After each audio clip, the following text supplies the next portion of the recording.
Juan Rulfo. La vida no es muy seria en sus cosas.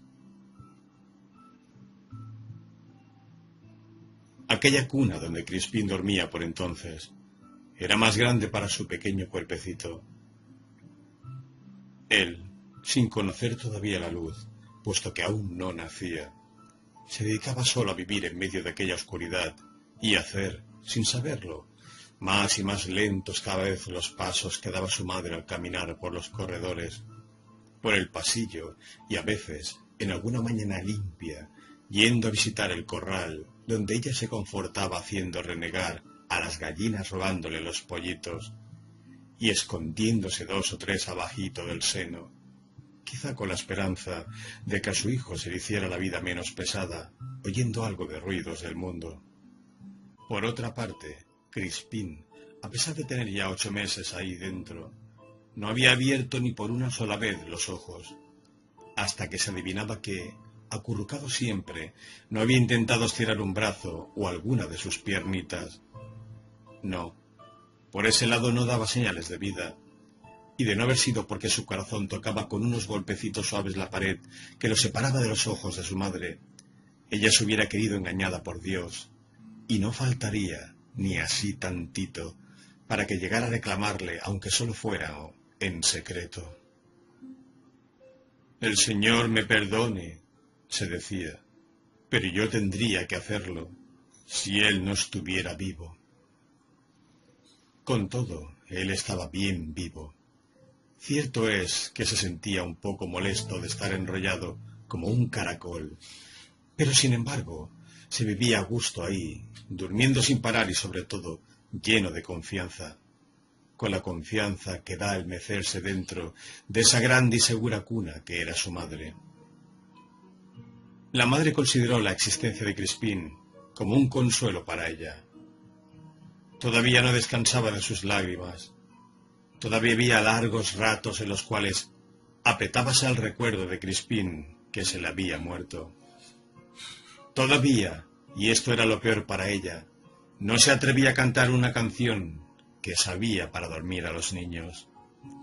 Con todo, en ocasiones, ella le cantaba en voz baja, como para sí misma, pero enseguida se veía rodeada por unas ganas locas de llorar, y lloraba, como sólo la ausencia de aquel podía merecerlo. Luego se acariciaba su vientre y le pedía perdón a su hijo.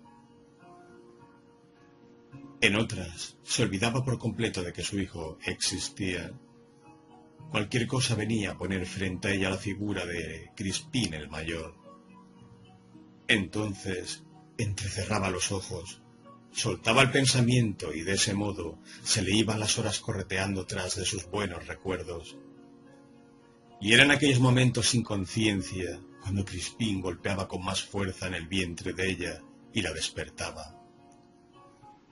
Luego a ella se le ocurría que los latidos del corazón de su hijo no eran latidos, sino más bien era una llamada que él le hacía como regañándola por dejarlo solo e irse tan lejos. Y se ponía enseguida a conseguir un montón de reproches hasta sentirse tranquila y sin miedo. Porque eso sí, tenía un miedo muy grande de que algo le sucediera a su hijo, mientras ella se la pasaba sueñe y sueñe con el otro. Y no le cabía en la cabeza sino desesperarse al no poder saber nada. ¿Acaso sufra?, se decía. ¿Acaso se esté ahogando ahí dentro, sin aire? O tal vez tenga miedo de la oscuridad. Todos los niños se asustan cuando están a oscuras. Todos. Y él también. ¿Por qué no se iba a asustar él? Ah, si estuviera acá afuera, yo sabría defenderlo. O al menos vería si su carita se ponía pálida o si sus ojos se hacían tristes. Entonces yo sabría cómo hacer, pero ahora no, no donde él está, ahí no. Eso se decía. Crispín no vivía enterado de eso, solo se movía un poquito al sentir el vacío que los suspiros de su madre producían a un lado de él. Por otra parte, hasta parecían acomodarlo mejor, de modo de poder seguir durmiendo, arrullado a la vez por el sonido parejo y repetido que la sangre ahí cerca hacía al subir y bajar una hora tras hora. Así iba el asunto.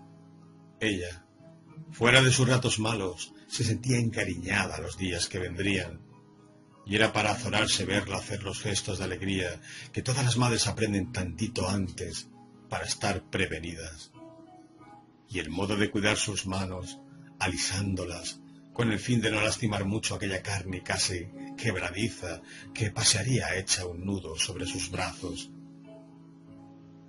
Así iba el asunto. Sin embargo, la vida no es muy seria en sus cosas. Es de suponerse que ella ya sabía esto, pues la había visto jugar con Crispín el mayor, escondiéndose de él, hasta dar por resultado que ninguno de los dos volvieran a encontrarse. Eso había sucedido. Pero, por otra parte, ella no se imaginaba la muerte sino de un modo tranquilo, tal como un río que va creciendo paso a paso y va empujando las aguas viejas y las cubre lentamente, mas sin precipitarse como lo haría un arroyo nuevo. Así se imaginaba ella la muerte, porque más de una vez la vio acercarse. La vio también Crispín, su esposo, y aunque al principio no le fue posible reconocerla, al fin y al cabo, cuando notó que todo en él se maltrataba, no dudó que ella era. Así pues, ella bien se daba cuenta de lo que la vida acostumbra hacer con uno cuando uno está más descuidado. Aquella mañana, ella quiso ir al Campo Santo. Como siempre solía preguntar a Crispín, el no nacido, si estaba de acuerdo. Lo hizo.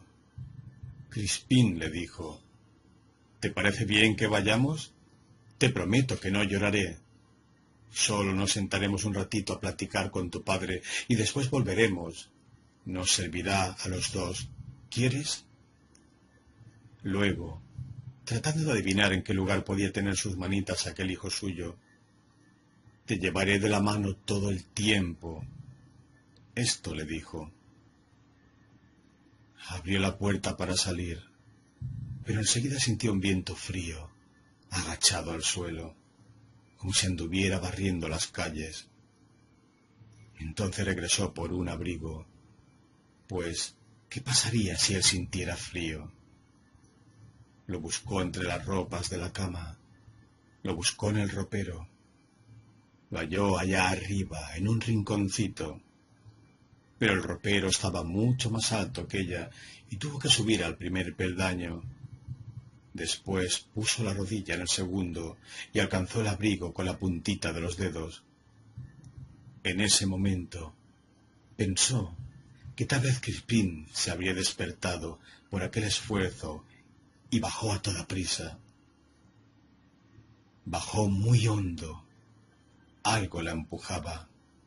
Debajo de ella el suelo estaba lejos, sin alcance.